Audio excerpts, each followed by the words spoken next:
Hey photographer, Jessica Whitaker here in Seattle, Washington. In today's tutorial, we are going to be comparing two prime lenses, the 24mm art from Sigma and Sigma's 35mm art lens. We're going to be putting these two up against each other, doing a side-by-side comparison. Before we get into the video, I do want to thank our sponsor, Storyblocks. Storyblocks is a royalty-free library that you can use in all of your projects, whether they're professional for commercial use or for personal pursuits.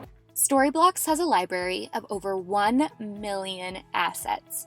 Video footage, music, illustrations, sound effects, all available for commercial projects or for your personal use. So yeah, you can use it in your new podcast, in a corporate presentation, freelance gigs, and of course, you can use it on YouTube without fear of a strike on your channel. Storyblocks is budget-friendly with a variety of subscription plans to meet your needs. Everything on Storyblocks is quality. It's not just like crappy stock images that you might find elsewhere online. Everything is fresh, contemporary, modern, and the music selection alone is unmatched. If you're interested in trying out Storyblocks, I'll have them linked down below. Now let's get into the tutorial.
Location 2, we are down by the waterfront and it's about dusk. We're kind of going into golden hour, but because it's overcast today, like most days in Seattle, there's not really going to be any of that golden light.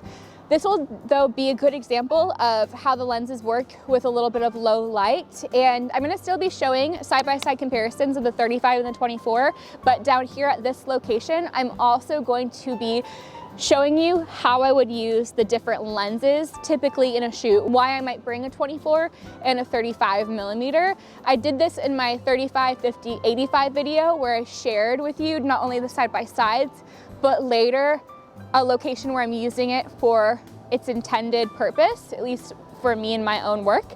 And that's what we're gonna do here. So let's get into it. We're gonna start out with, so we have our 35 and our 24. I'm gonna do side by side and then share. I really like this little spot, not only because we have a bit of the neon in the back. Also, if you wanna know a fun fact, my mom designed all the signs down here, at least the original ones. So not Wings Over Washington, because that's like a, at least to what I know, that's just a store. But she did like Carousel, Miners Landing, Fisherman's Restaurant and Bar. So cool, right?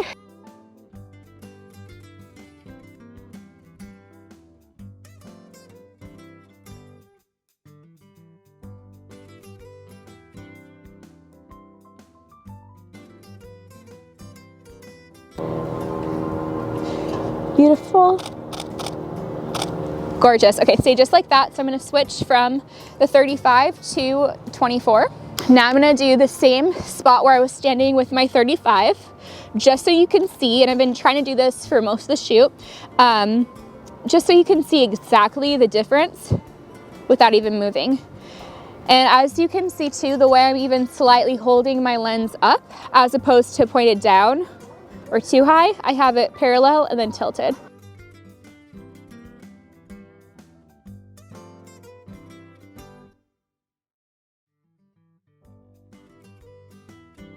Now I'm gonna bring it even closer and try to get just the top of the Ferris wheel right at the edge of the frame like I had for the 35. Same framing of the shot. It doesn't look like I'm standing further back, right? It's like the same setup almost, but you'll still see a significant difference in these comparisons.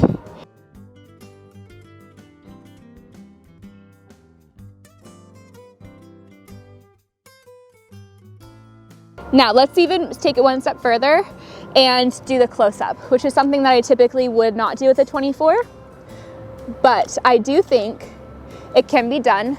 And I also do think that it can create a really fun,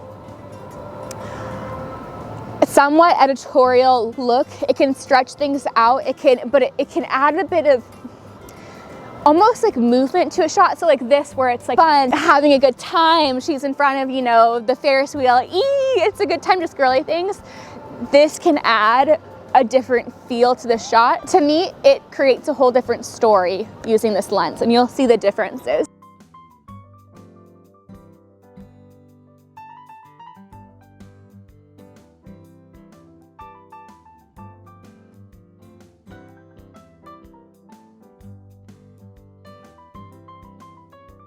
All right, thank you so much for sticking around. I hope that this video helped you out. I hope that you feel encouraged, inspired, and that you have some insight on which lens you might be interested in adding to your collection. If you're not a member of my free photography Facebook group, Build and Bloom, I'm gonna have that free resource linked down below. It's one of Facebook's most highly engaged, active photography communities with over 60,000 kind, encouraging photographers there to help you in whatever questions that you have regarding your photography business.